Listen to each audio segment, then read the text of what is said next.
வாழ்க வையகம், வாழ்க வையகம், வாழ்க வளமுடன். குரு வாழ்க, குருவே துணை. அன்பர்கள் அனைவருக்கும் இனிய காலை வணக்கம் மற்றும் வாழ்க வளமுடன் என்ற மனமார்ந்த வாழ்த்துக்களோடு நாளொரு நற்சிந்தனையில் மே 10 இறை உறவு என்ற தலைப்பின் கீழ் சிந்திக்க இருக்கின்றோம். இறைவனை நோக்கி தியானம் செய்தால், வேண்டினால் அவர் நமக்கு இன்னது இன்னது வேண்டும் என்று கேட்பதை கொடுப்பார் என்பதாக நாமே படித்தோ அல்லது பெரியவர்கள் சொல் மூலமாக கேட்டோ இறைவனை வழிபடுகிறோம்.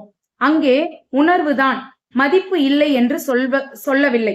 அந்த மதிப்பு மாத்திரம் இருக்கிறது. ஏதோ கிடைக்க வேண்டும் என்ற ஆசை மிகுந்திருக்கிறது. உறவிலே அப்படி இல்லை. அங்கு முழுவதுமாக கலந்து நிற்கிறோம்.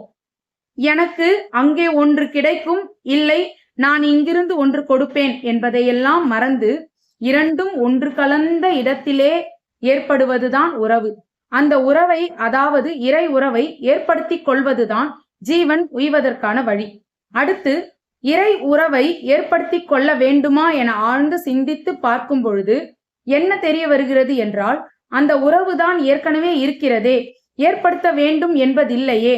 அதை அறிந்து உணர்ந்து கொள்ளும் போது எப்படி நாம் அவனை நினைக்காமல் இருந்தாலும் கூட எனக்குள்ளாகவே அறிவாக, உயிராக, இல்லமாக, உள்ளமாக, இல்லம் என்றால் உடல், உள்ளம் என்றால் உயிர் இருக்கக்கூடியவன் அவனேதான் என்ற ஒரு தெளிவு ஏற்பட்ட பிறகு அவன் வேறு இவன் வேறு என்று நினைப்பதற்கில்லை.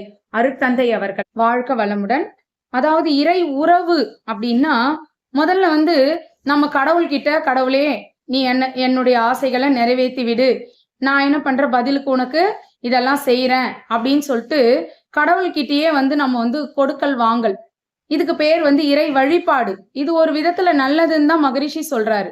ஆனா இறை உறவு அப்படின்றது என்னன்னா, அந்த உறவுன்றது அதாவது நமக்குள்ளாகவே அந்த இறைநிலையை உணர வைப்பதுதான்.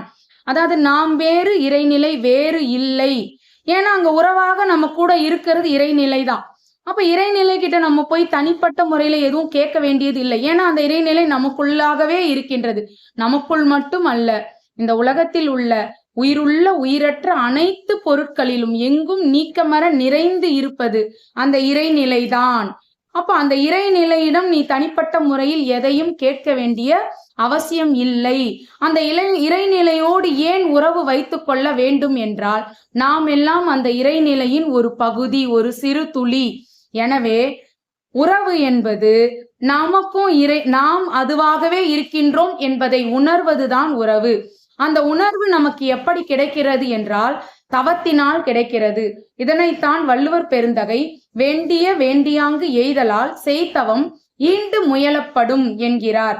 அதாவது நாம் நினைத்ததை நினைத்தபடி செய்து முடிக்க வேண்டும் என்றால் அதற்கு தவம் செய்ய வேண்டும். தவம் செய்தால் இறைநிலையோடு நாம் ஒன்று கலப்போம். இறைநிலையோடு ஒன்று கலந்தால் நாம் என்ன நினைக்கின்றோமோ அதை இறைநிலை நம் கண்முன் கொண்டு வரும்.